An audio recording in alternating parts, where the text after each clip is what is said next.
Hi everybody, this is Lily from Ink Possible Things, and today I'm going to show you how to make a scripture journal. Lisa from Crafting Auntie and I have teamed up together, as you know, to create some wonderful stuff sorry, I can't even talk today. But using the Simple Stories, Simple Vintage Indigo Garden Pieces collection. It's got lots of beautiful paper in there, and so we are showing you different ways to use these.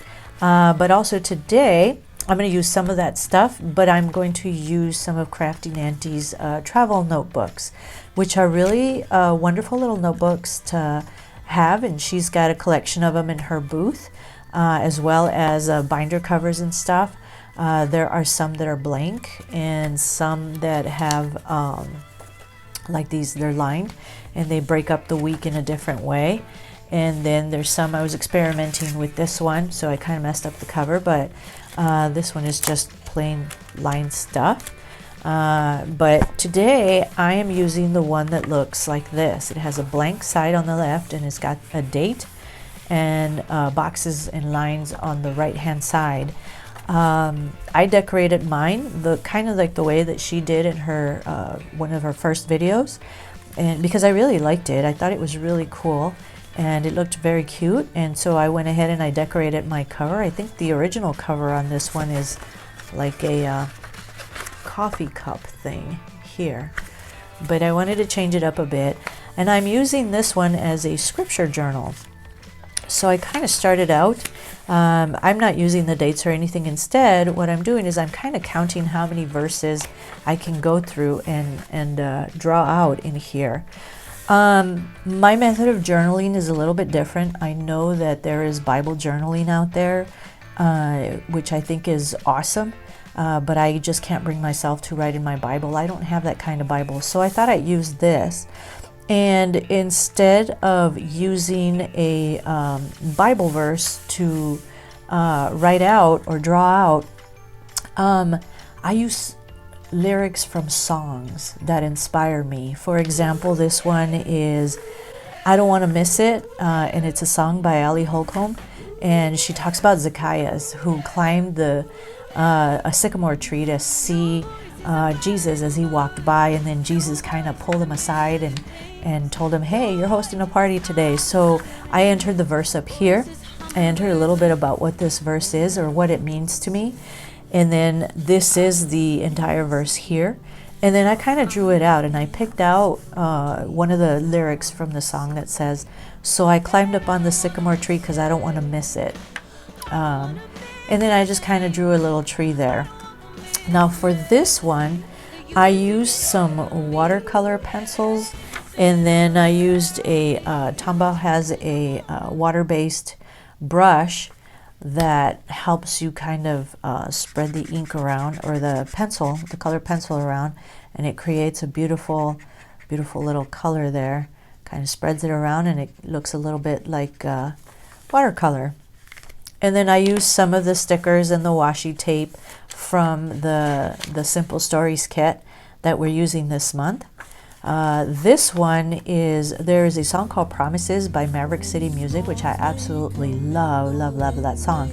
And this verse always, or this lyric always stays in my head long after the song has played.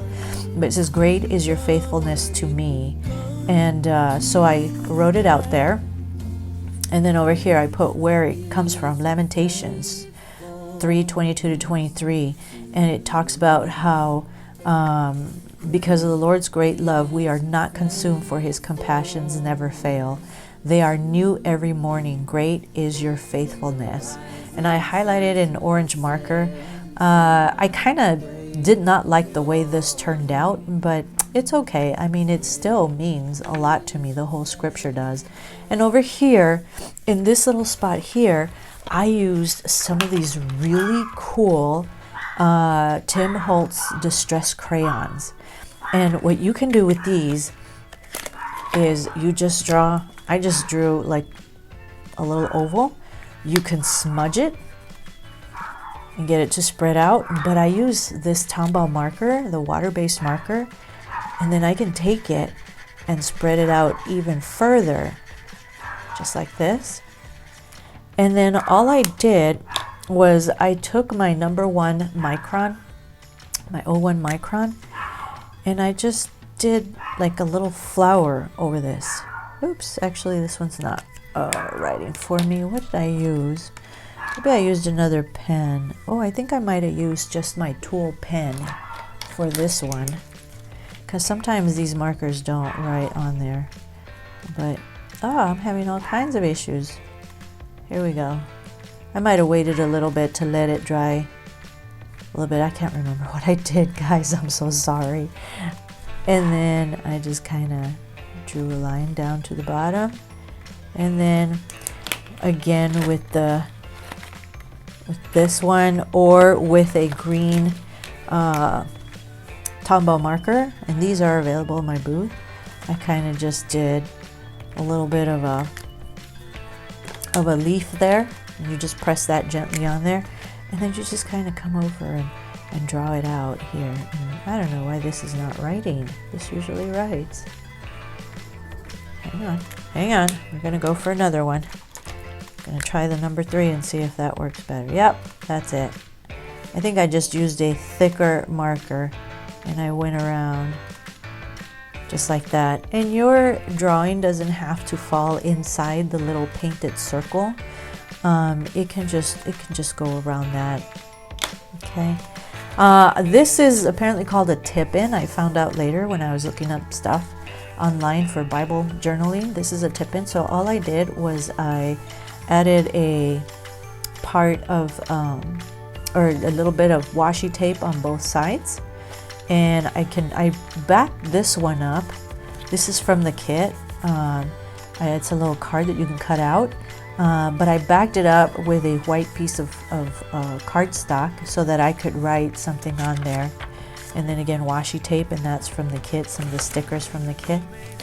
And today I made this one. Not a field or flower escapes his notice. Even the sparrow knows he holds tomorrow. This is a song called Sparrow by Jason Gray.